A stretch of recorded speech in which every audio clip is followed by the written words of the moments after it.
Football নাকি কুস্তি? বিশ্ব মঞ্চের ফাইনালে আর্জেন্টিনার ফুটবলাররা কি আসলেই ফুটবল খেলতে নেমেছিলেন, নাকি প্রতিপক্ষকে আঘাত করার কোনো নোংরা মিশনে নেমেছিলেন? স্পেনের নান্দনিক ফুটবলের সামনে যখন জাদুকরী ছন্দ হারিয়ে গেল, তখন আলবি সেলেস্তেরা বেছে নিল এক চরম বিতর্কিত এবং কুৎসিত পথ।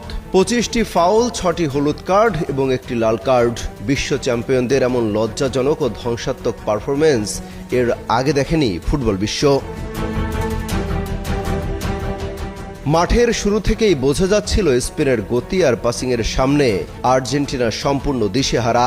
স্প্যানিশ উইঙ্গারদের পা থেকে বল কাটতে না পেরে একের পর এক হিংস্র ফাউল করতে শুরু করে স্ক্যালোনির শিষ্যরা। পুরো ম্যাচ জুড়ে তারা রেকর্ড 25টি ফাউল করেছে। লিজান্দ্রো মার্টিনেজ থেকে শুরু করে রদ্রিগো দি পল বল পায়ে জাদুকরী স্কিল দেখানোর চেয়ে স্পেনের ফুটবলারদের পা ভেঙে দেওয়ার প্রবণতাই যেন বেশি ছিল আলবি সেলেস্তেদের ডিফেন্সে। সুন্দর ফুটবলের এই চরম অবমাননা বিশ্বজুড়ে কোটি কোটি ফুটবল প্রেমীকে হতাশ করেছে। আর্জেন্টিনার এই নোংরা কৌশলের শাস্তি দিতে রেফারিও কোনো কার্পণ্য করেননি। একের পর এক মোট 6টি হলুদ কার্ড দেখতে হয়েছে আর্জেন্টিনাকে। এমনকি ডাগআউটে দাঁড়িয়ে মাথা গরম করে হলুদ কার্ড খেয়েছেন খোদ কোচ লিওনেল স্ক্যালোনিও। তবে লজ্জার চূড়ান্ত রূপ দেখা যায় ম্যাচের যোগ করার সময়ে। স্পেনের তরুণ পাউ কুবার্সিকে বাজেভাবে ফাউল করে নিজের দ্বিতীয় হলুদ কার্ড তথা লাল কার্ড দেখে মাঠ ছাড়েন মিডফিল্ডার এনজো ফার্নান্দেজ। অতিরিক্ত সময়ের মহাগুরুত্বপূর্ণ মুহূর্তে দলকে 10 জনের দলে পরিণত করে এক চরম অপেশাদারিত্বের পরিচয় দিলেন এই আর্জেন্টাইন তারকা।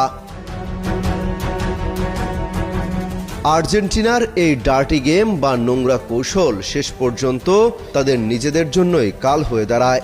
10 জনের দল নিয়ে স্পেনের সাঁড়াশি আক্রমণ সামলাতে গিয়ে অতিরিক্ত সময়ে আর টিকতে পারেনি তারা। ফেররান তোরেসের সেই জাদুকরী গোল যেন আর্জেন্টিনার অহংকার আর হিংস্র ফুটবলের জালে শেষ পেরেকটি পুঁতে দেয়। পুরো 120 মিনিটে আর্জেন্টিনা গোলমুখে মাত্র 2টি শট নিতে পেরেছে। আক্রমণ করার চেয়ে প্রতিপক্ষকে ফাউল করার পেছনে যারা বেশি শক্তি খরচ করে তাদের ভাগ্যে শিরোপা নয়, বরং এমন কলঙ্কজনক পরাজয় জোটে। এমনকি পরাজয়ের পরও মাঠে বিবাদে জড়ায় আর্জেন্টিনা। গলা ধাক্কা দিয়ে ফেলে দেয়া হয় স্পেন তারকা ফুটবলারকে। ফুটবল ইতিহাসে বহু পরাজয় থাকে, কিন্তু এমন লজ্জার এবং হিংস্র উপায়ে হেরে যাওয়ার গ্লানি সহজে মোছার নয়। বিশ্ব চ্যাম্পিয়নদের কাছ থেকে এমন নেতিবাচক ফুটবল